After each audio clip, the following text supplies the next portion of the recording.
talk to you about the basics of homeschooling, where do you even start homeschooling, and how to do it all on a budget. Because a lot of people think you can't do it because it's crazy overpriced, or you can't do it because you don't have a degree in teaching, or because you don't even have the information at your hands of where to start. And a lot of my friends that talk to me and want to get started with homeschooling have these questions. So I figured I was going to make a fun little video for you guys to understand the basics of homeschooling and how to jump right in. So the very first thing you're going to want to do is, after you decide, hey, I'm going to homeschool my kids, you are going to want to send in a letter of intent. And what the letter of intent has is just information about your kid, their first and last name, their address, the grade that they're in.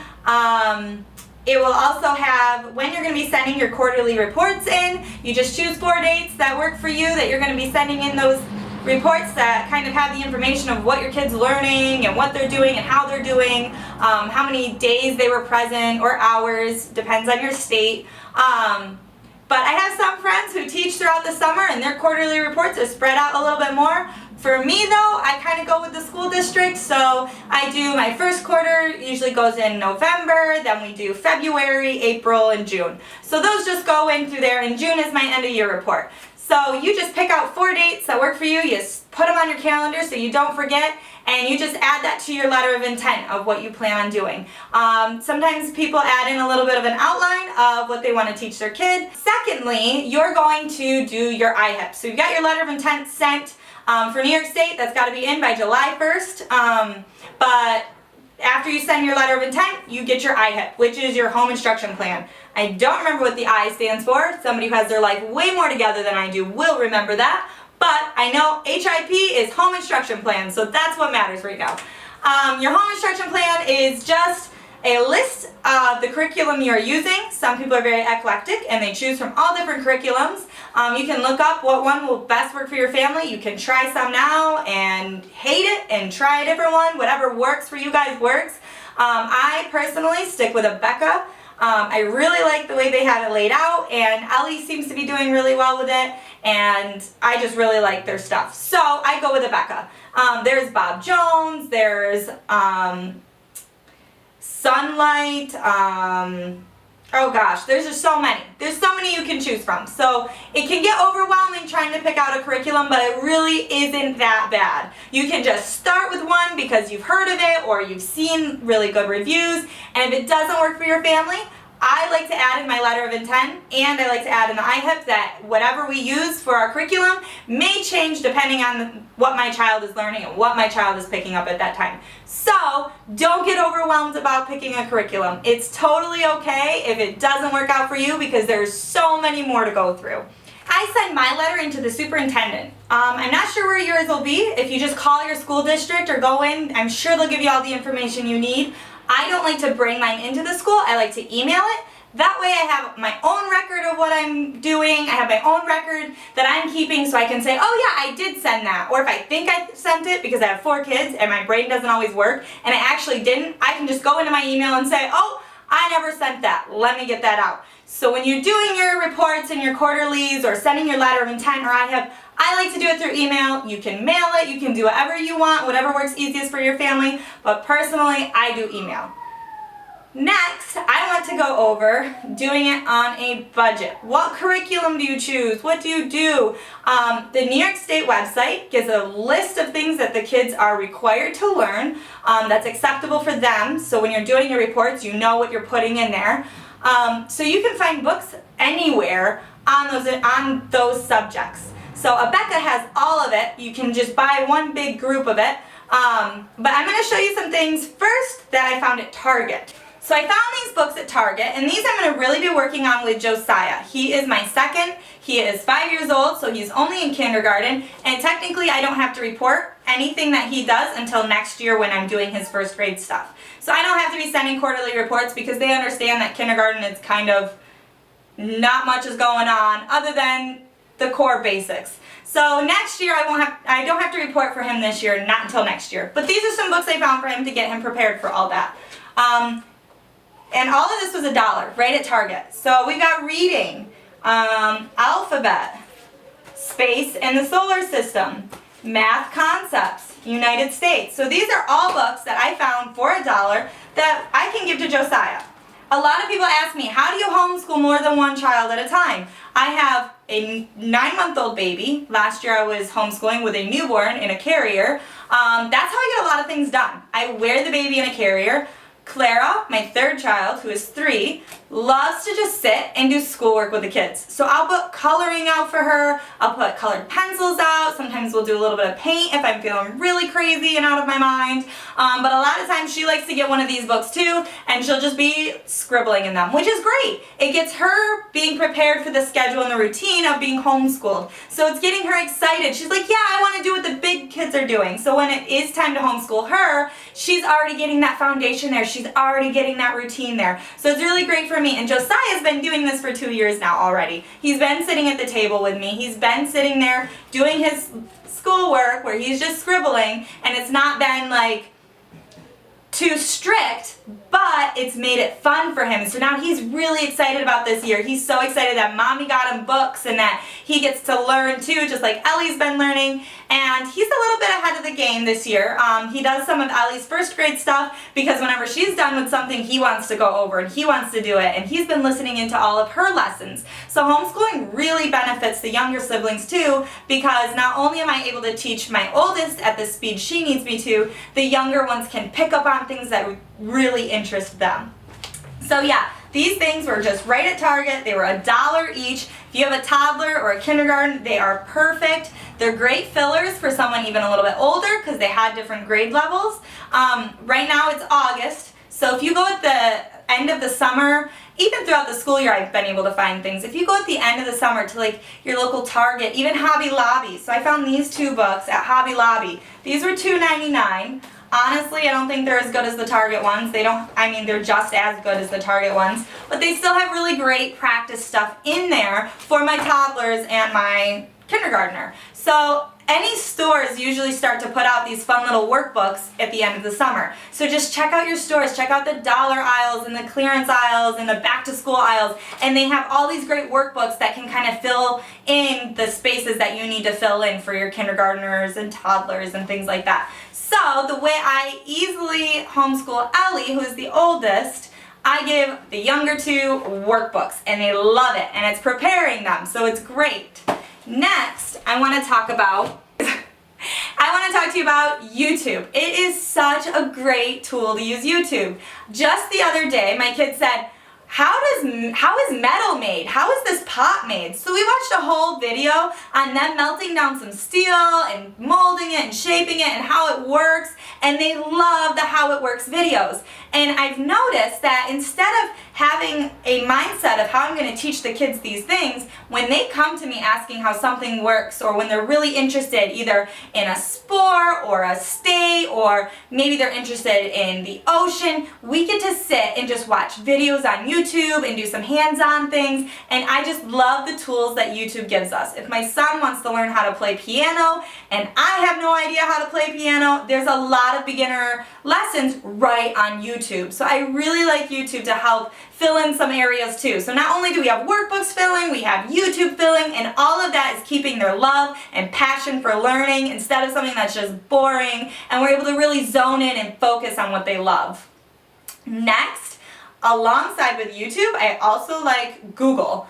Obviously, my kids will take my phone and they want to know Spanish. They are just so focused right now on learning Spanish. They'll take my phone and say, how do you say cat in Spanish? Or how do you say pillow in Spanish? And they're picking up on it and they think it's the funniest thing. So they'll say a whole sentence and add just a Spanish word in there. Azul is my favorite color. And it's just really cool to hear them kind of integrating the different languages just because it's something they wanted to learn. Instead of me saying, you must learn Spanish, this is something you need to learn, they came to me and said, hey, I want to speak this other language because I have a friend that I heard speaking this other language. So it's really cool to just integrate their love into learning.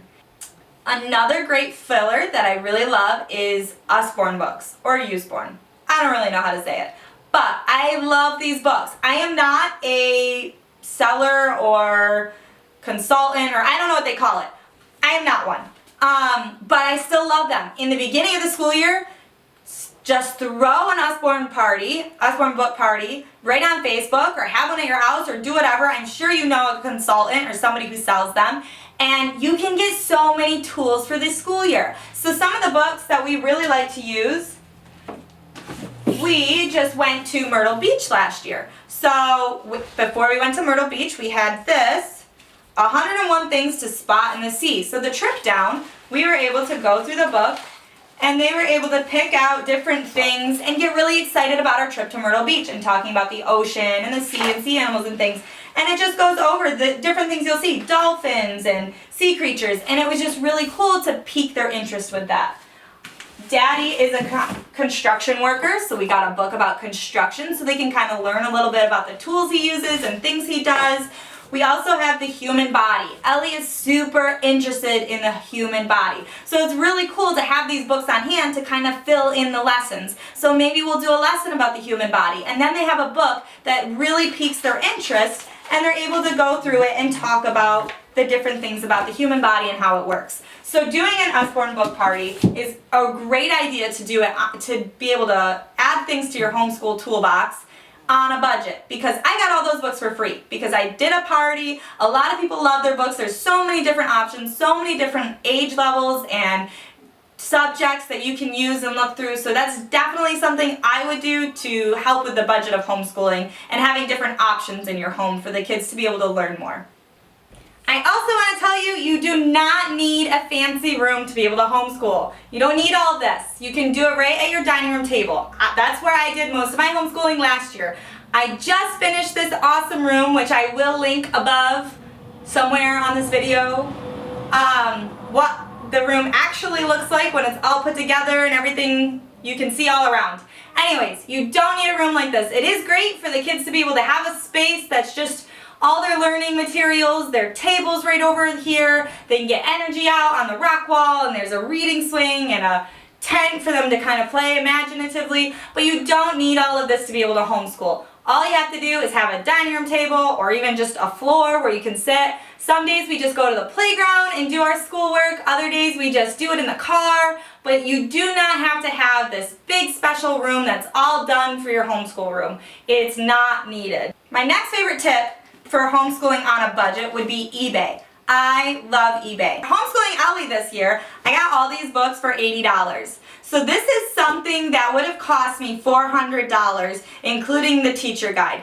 That is why a lot of people think, oh my gosh, I can't homeschool, it's way too expensive. So this cost me $80, and I like to make copies so that way I can use it. Because Ellie's in 2nd grade, Josiah will be in 2 years. So I'm saving money down the entire line. So $80 broken up into 4 children is $20. I am spending $20 a year per kid to homeschool them, technically, because I'm able to pass this down to them. So I have the teacher guide. Let me go over some of the things that came with. Some books for Ellie to be reading in the next step because she's moved up from 1st grade reading, so she's got some more chapter books coming her way.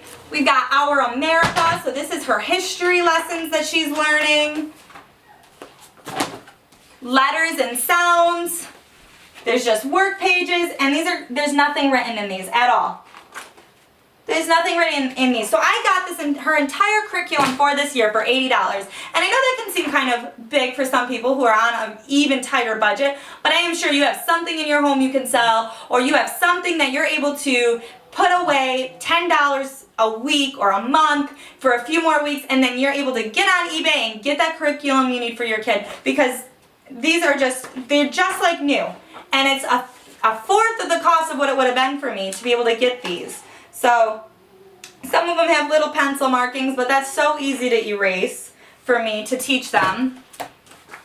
Enjoying God's World, and I really like Abeka because it is faith-based. We are a Christian family. We love to talk about Jesus. So it's really cool because Abeka will bring God right into the lessons, and I just love it because they're getting culture. At the same time, they're getting to know more about God and what God did for this world. So I really love Abeka for that reason. Then we've got some of the teacher books with the answer keys and things like that.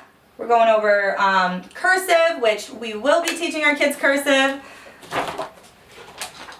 Other different pages. I just really like Abeka. And I didn't want to spend $400. That is a lot of money. That is a few bills that could be paid. So I just hopped on eBay, and it's not just eBay. Facebook Marketplace, Craigslist, eBay, all of those things have different curriculums on them.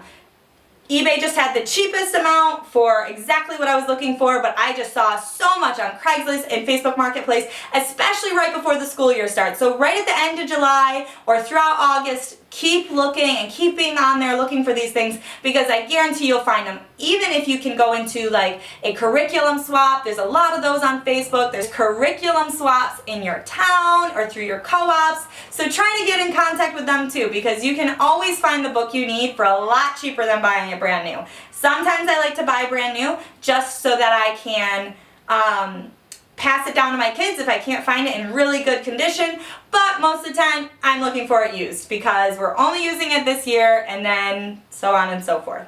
So try out your local places to try to find those used. Next, I want to talk about co-ops. So we love co-ops. The kids are now a part of 3 different co-ops. It's so great for them to get together with other homeschool kids and do extracurricular things. So we've got gym class, there's art class where they're working with clay and watercolors and pastels and just having really a lot of fun with all their friends in their art class. Gym, they're doing all sorts of, they got parachutes and they're running around and doing basketball and kickball and all that other fun stuff. There's science enrichment classes where they're doing like experiments and hands-on things and learning about all the different senses, and it's just really cool to have these co-ops to kind of be fillers and make those friendships and foundations that they'll be able to carry on throughout their school year. So the whole my kid's not socialized thing is kind of a lie. As long as you're getting yourself in the community, maybe even in church or co-ops, things like that, your kids are definitely going to be able to socialize. They have so many friends, it's awesome, and it's not the way you think. We're not home in our PJs every day, all day long. We are on field trips, which a lot of co-ops offer really cool field trips for your kids. So try to get yourself into some co-ops. Those are awesome. There's some really great ones locally. If you're local to me and you want to know of them, I can send you some messages about them.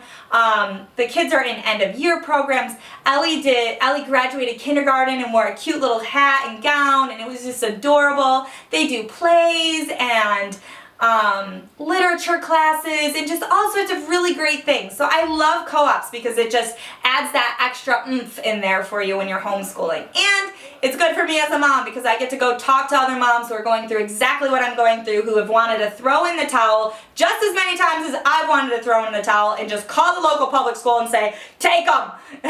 But we encourage each other and support each other, and that's really important when you're homeschooling. Find your tribe. Find your people that are going to be there for you, that you can call and say, I don't know what to do with this, or she's not learning this very well, I just need a different perspective or some help, or that mom that can also cheer you on and say, you're doing such a great job, keep going, I'm going through it too, the kids will, this is worth it. So definitely find your tribe. Go to co-ops or meet with moms who are also homeschool moms, and you'll be able to get through this, I promise. Alright, so that was the basics, that was the beginnings of homeschool. I could go into a million more topics and talk a million more miles an hour to tell you all about it, but I think I'll leave you with that. That was plenty of information.